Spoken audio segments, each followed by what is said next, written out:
أعوذ بالله من الشيطان الرجيم. مثل الجنة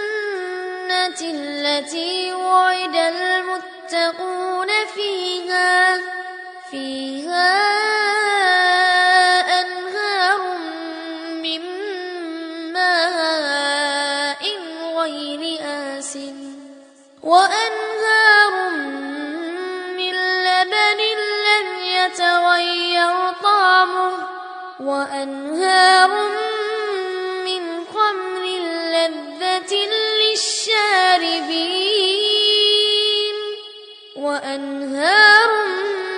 من عسل مصفى ولهم فيها من كل الثمرات ومغفرة من ربهم كمن هو خالد في النار